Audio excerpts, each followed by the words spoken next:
Ана Петановска за прв пат на Макфест, вокал кој што веќе е докажан, кој што веќе ги има симпатиите на публиката, навистина една од за среќа, да.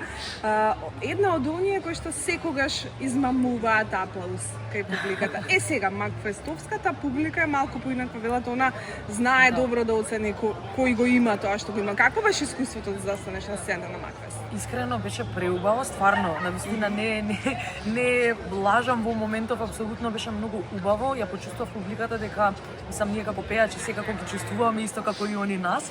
Така што почувствував дека е многу опуштено, дека се сите желни за музика, дека им е драго, особено за тоа што ова е едно големо јубилејно издание, значи 40 години Макфест е нешто што останало дел од нашата традиција, нешто што останало како убав елан на нашата музичка индустрија, општо на нашиот музички пазар тука во Македонија, и навистина ми е го почувствував моментот пред самиот настап, си викам човече, леле, вау, една година јас сум дел од таа некоја традиција, од тоа некое суштествување музичко, и стварно е едно преубаво чувство, некако стварно гордост чувствувам. Имаш искуство со фестивали, претходно си настапувала, можеш да направиш една паралела која би споредувала?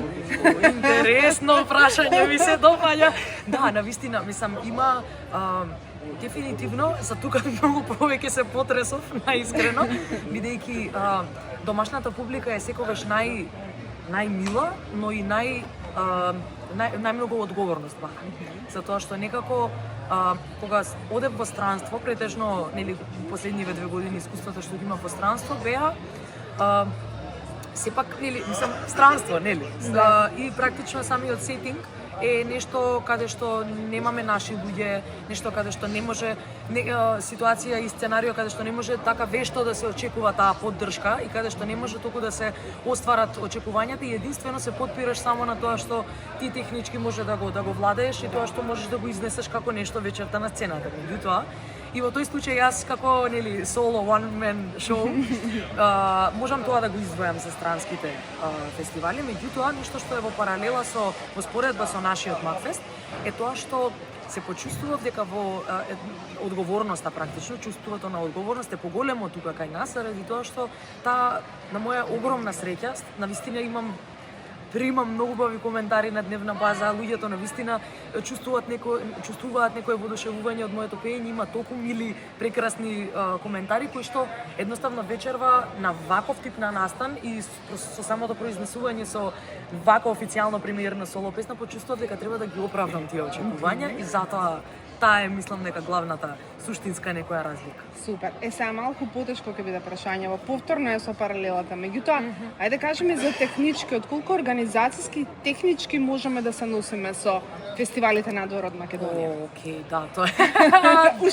Уште потешко. Не, во секој случај, искрено мислам, јас не ги знам, ова секако ми е прво искуство на Макфест. Јас навистина, мислам, искрено се воодушевив од колку беше и преубава и сцената поставена, и самиот момент со црвениот тепих некако добива еден она што го заслужува, нели, само мислам онака баш го ја краси таа традиција. И беше стварно многу убаво од ваков тип.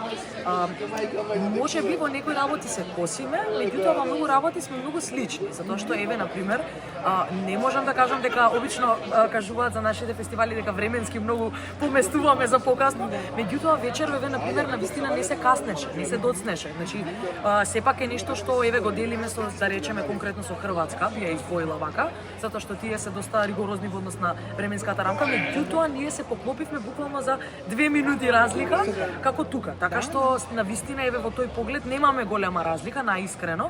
Конкретно пак ќе кажам моето скромно, многу скромно искуство, онака баш ново родено во моментов. Доста како луѓе и како организација, од луѓето од Црна Гора доста потсеќаат на нас. Во самата, па не би кажала тоа толку од технички аспект, колку што во самата душа и внесот на се и материјален, финансиски, економски, технички придонес и емоционалното вложување во самиот настан. И затоа што се гледа дека многу го почитуваат и луѓето тука, самите организатори си го негуваат како нешто свое, а и луѓето во Црна Гора исто. Така што би кажала дека навистина имаме допирни точки и тоа најискрено. Да, супер.